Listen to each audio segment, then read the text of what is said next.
Tantor Audio, a division of Recorded Books, presents Mindful Parenting. Simple and powerful solutions for raising creative, engaged, happy kids in today's hectic world. By Kristen, Ph.D.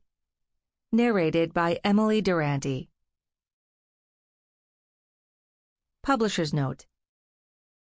In this audio edition, you will hear references to figures and tables present in the print and ebook formats of the book. Part 1.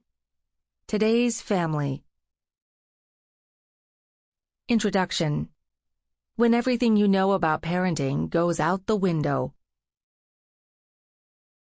Remember when life's biggest stress was deciding where to meet friends for dinner or what to wear on Friday night? Remember when having fun was foremost on your agenda? If you're anything like me, things have changed. For me, the change came at around the age of 28. After deciding it was time to do more with my life than be the eternal ski bum, I got married, went to graduate school, had a beautiful baby girl, and then landed the perfect job in Denver. I was hired as the director of counseling services by a top-notch independent school that ran pre-K through 12th grade. It was demanding, particularly as I tried to balance a full-time job with being a new mom and finishing my doctorate. Things got even more interesting when I found out baby number 2 was on the way. With the clock running out, the pressure was on for me to finish my dissertation when I wasn't at work, while still spending time with my family. And I had only 6 months before my second child was born. Call it some strong nesting instinct, but I also decided that it was the perfect time to remodel my house. Believing I could handle anything if I set my mind to it, I managed to defend my dissertation and graduate 1 month before my son arrived. The house was finished and looked beautiful. My job was demanding but rewarding. My daughter loved her child care center, and I was still happily married. As many of you know, it is amazing what your mind and body can do when you're under the gun. It was stress that drove me to accomplish what I did, to be the perfect mom, to have the perfect career, and to create the perfect life for my family. However, I had no idea what kind of toll operating in this state eventually takes on the human body. About 2 months after my son Charlie was born, I began to realize that something was wrong. Even though I'd completed my degree and was on maternity leave, I just didn't feel right. I attributed my intense feeling of fatigue to managing a newborn and a toddler, cause enough, but when I woke up one morning covered in hives, I realized I had more than new mom fatigue. Then I developed joint inflammation. It started in my neck and spread to my hips, knees, and wrists. I could barely make it through the day with my kids, and when my husband walked in the door each evening, I would retreat to our bedroom for the rest of the night. After months of tests, tinkering with medication, and misdiagnosis, I found the answer. A careful doctor finally figured out that I had microscopic colitis, an autoimmune disease that affects the way the body absorbs nutrients. The stress I was experiencing had completely depleted my immune system, causing severe inflammation to my digestive system and throughout my body. We live in a world where we expect perfection, especially from ourselves. I was determined to be the perfect mom, the perfect wife, to have the perfect house and the perfect job, and my desire to be perfect came with serious consequences. I had pushed myself to the breaking point, and it seriously affected my health and my emotional well-being. This was a huge reality check for me. I knew how I wanted to feel, but in order to get there, I would need an overhaul of my lifestyle and my mentality. Something had to change. The price of perfection. In my career, I have worked at 2 schools at opposite ends of the socioeconomic spectrum, the well-off independent school just mentioned, and an elementary school in a high-needs area of northwest Denver, where 95% of the population received a free or reduced-price lunch. At the school in northwest Denver, I vividly recall watching a young boy, Jose, smuggle pieces of fruit from the cafeteria into his pocket to bring home to his hungry 3-year-old brother. At the well-off school, I recall a father walking into my office with his kindergartner and declaring that she would be attending Harvard. When I first began my career, I believed that educating kids like Jose was the kind of work I wanted to do, helping those who needed it most. At the time, I equated socioeconomic status with need. That is, poorer kids needed more support. Yet at the independent school, it didn't take long for me to recognize the mental and emotional struggles the students there were facing. Just as kids in the high-need school had their own pressures and issues, the students at the independent school were some of the most anxious, stressed, depressed, and inattentive kids with whom I had ever worked. While academically they might have been achieving at a higher level, from an emotional standpoint, they were no better off than Jose, who was uncertain where his next meal was coming from. How could this be? Simply put, the well-off school was a pressure cooker. My husband was a teacher at the same school, and while we both thought it one of the best educational institutions in the state, we wondered, would it be the right place for our own kids? Could they handle the academic rigor, the social demands? Did we want them to struggle each evening with the hours of homework? Would they be happy there? From that point on, we began to question whether Denver was the right place for us to raise a family. Like many families in big urban environments, we felt that we were in a rat race. My health issues were having a significant impact on our day-to-day life, but we also spent hours fighting traffic, racing from one activity to the next, caught in constant conversations about making sure our kids were in all the right activities, and they weren't even in kindergarten yet. On most weekends, we would escape to our mountain getaway in search of a simpler life, totally off the grid. But the weekends went by too quickly, and it wasn't much fun spending all our free time packing and unpacking for the trip with 2 kids under age 3. So we decided to take the plunge and move back to Steamboat Springs, Colorado, the perfect small town in which to raise our family. Changing zip codes doesn't change everything. Before we moved, we pictured evenings spent watching sunsets, weekends camping, and our kids riding their bikes to school every day. A simpler life. Guess what? Even in small towns, life gets crazy. Even in small towns, you have a million activities to choose from. Even in small towns, you overschedule, and you're expected to be readily accessible by phone, text, and email. You still struggle to find balance, and you still have to make money. Even in small towns, people get stressed out. A few months after our move, I realized that I had been trying to set up the perfect stress-free life for myself and my family from the outside. I had thought if I set up the perfect external environment, the right marriage, the right house, the right school, in the right town, we would be able to live the happy, stress-free life we were seeking. But there is only so much you can control from the outside. No matter where you are, there will always be stressors, and if you don't have the tools on the inside to manage the stressors in your life, your external environment becomes irrelevant. At the high-needs public school where I worked, those kids who possessed internalized tools to handle stress and adversity did well, despite living in a tough neighborhood. At the well-off, independent school, it didn't matter how swank their houses or impressive their parents' jobs. Kids who didn't have the internal tools to manage stress suffered, sometimes a great deal. Learning how to surf. Tools of resiliency. I find that it's a huge relief if we acknowledge, despite our different jobs, parenting styles, socioeconomic levels, or geographic locations, that we're all in this together, that we all have stress, now more than ever. As a country, we face great financial hardship. As parents, we live in a 24/7, overscheduled, overstimulated, attention-fragmented world. And our kids are not immune. They are the victims of the stress around them. Whether they are 6 months or 16, they absorb the stress of our society. What some call acting out may in fact be a perfectly sane reaction to an insane environment, one in which downtime has been eradicated by eternal texting and Facebook use, where the most exclusive resorts now offer technological inaccessibility as a high-end perk, and where a child's college future is determined or ruined by age 8.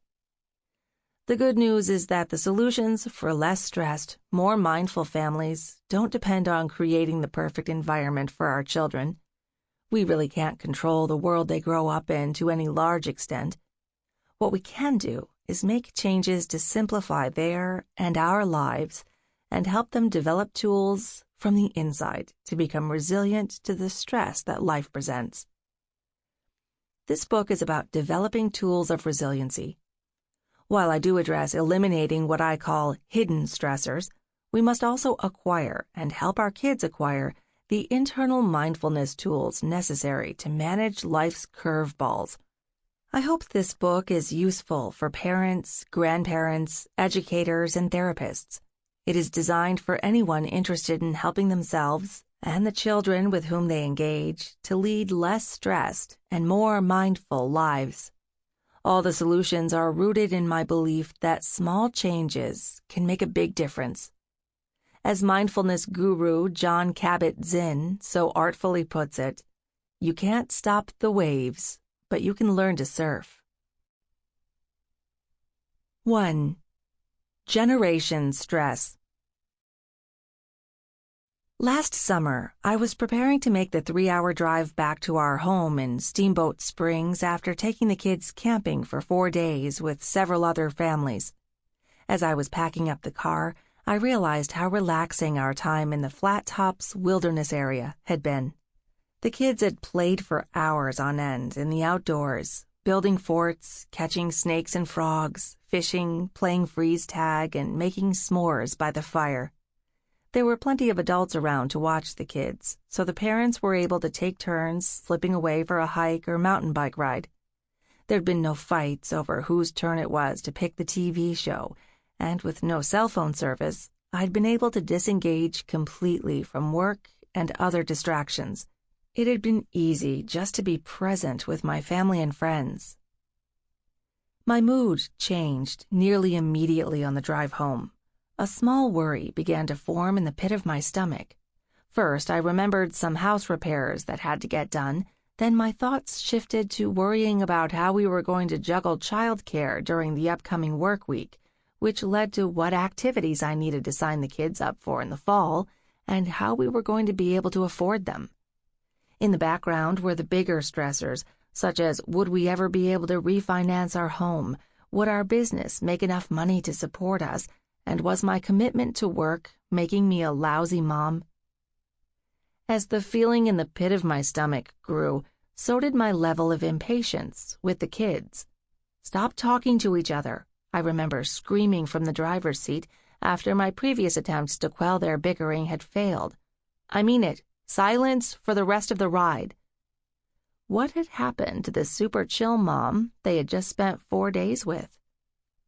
Our modern lives are drastically different from how they were a generation ago, and as our attention becomes more and more fragmented as we juggle all the roles we are cast in and play with all the modern devices that distract us, our brains are placed in a near constant state of stress.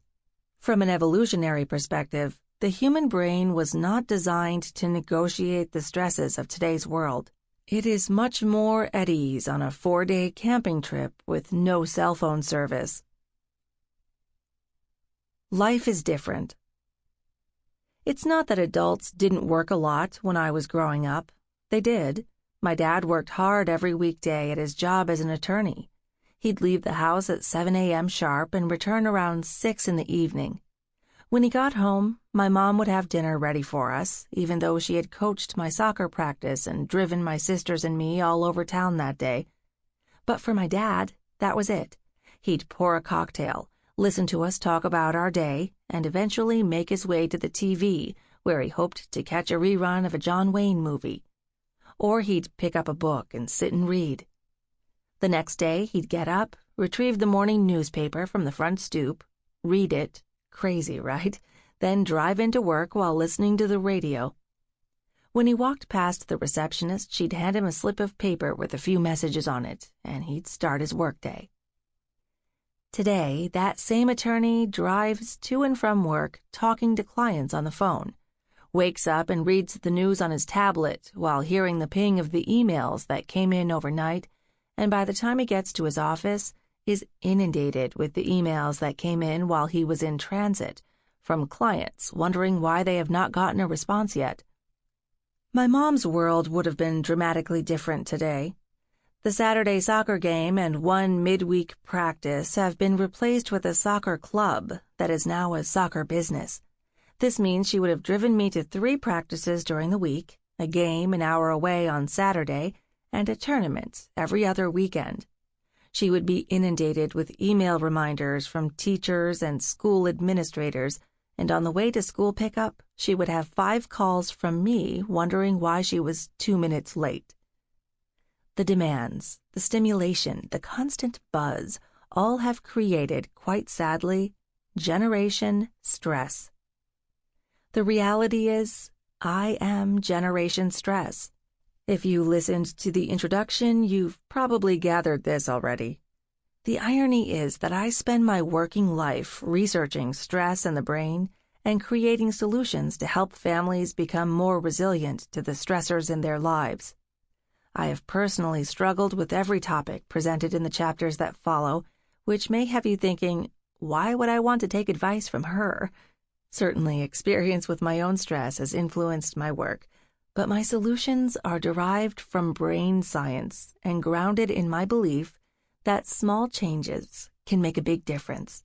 I try to be intentional about practicing what I preach, and many of the solutions outlined in the chapters that follow come from trial and error in my search for ways to reduce stress and alleviate bad behaviors in my own family and in the lives of the many families I have worked with over the years. Is it the kids or the parents? According to the 2010 American Psychological Association's Stress in America Findings report, Generation X, those of us born between 1966 and 1979, is the most stressed out generation yet, with the effects of prolonged recession-related difficulties topping the list of things stressing us out.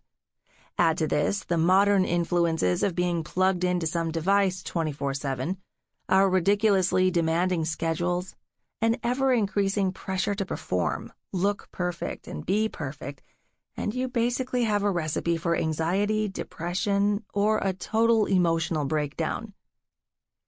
These stressors are not impacting only us, however, and that's where our kids come in. Stress is highly contagious, so it makes sense that a generation of stressed-out parents is raising a generation of stressed-out kids. Human brains are equipped with special hardware that allows us to tap into the emotions we witness around us. This hardware comes in the form of so-called mirror neurons, which reflect the emotions we see expressed around us.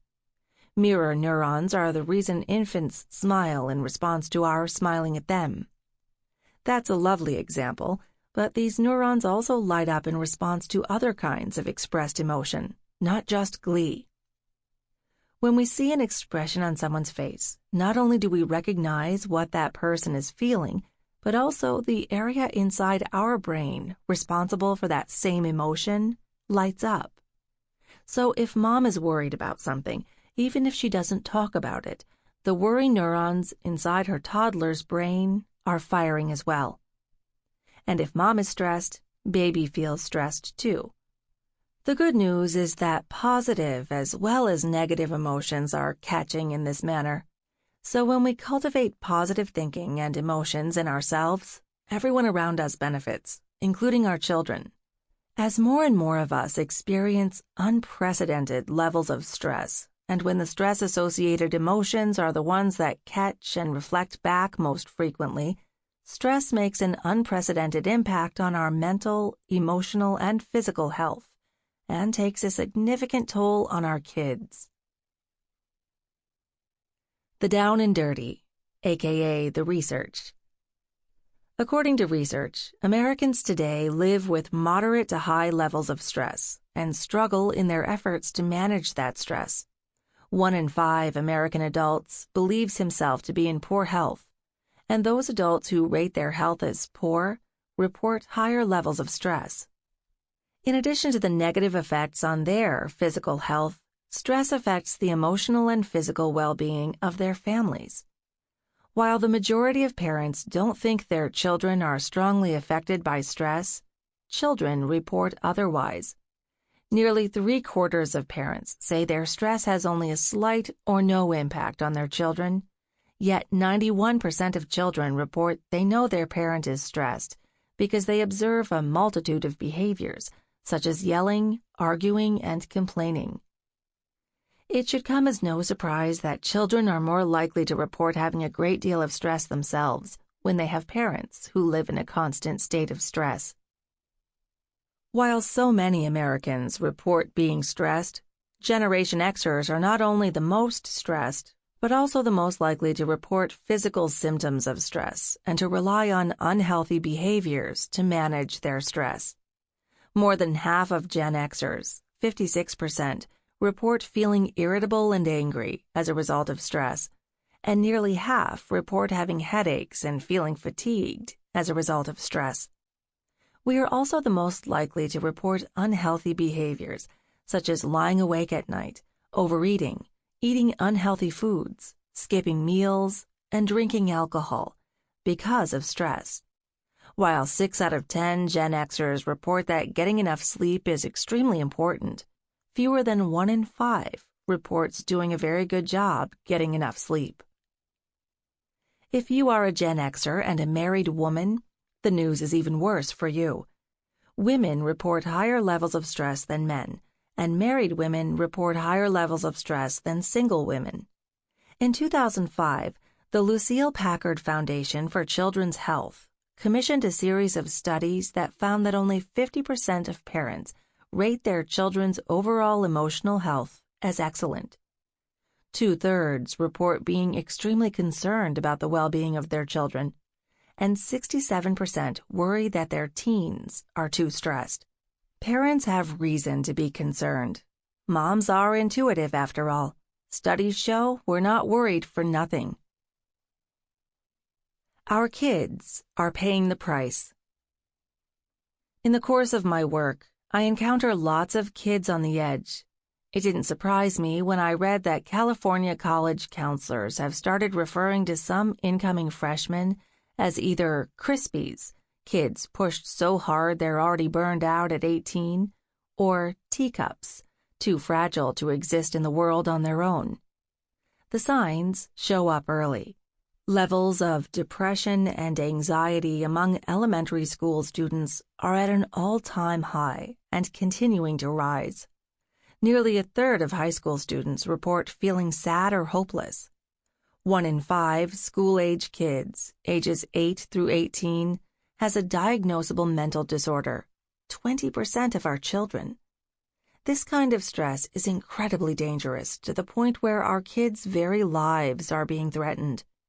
Each year, 1 in 5 teens thinks about suicide. 1 in 6 teens makes plans for suicide, and more than 1 in 12 teens attempt suicide. According to one high school resource officer, the new street drug of choice among adolescents is Xanax, an anti-anxiety medication. This is a huge indication of how these kids are feeling. Where kids used to look for drugs to pump them up, things like speed and Ritalin, they are now looking for drugs to calm them down. When it comes to managing stress, the APA poll indicates that children turn to sedentary behaviors when they are stressed or worried. They increasingly turn to playing video games or watching TV to relax.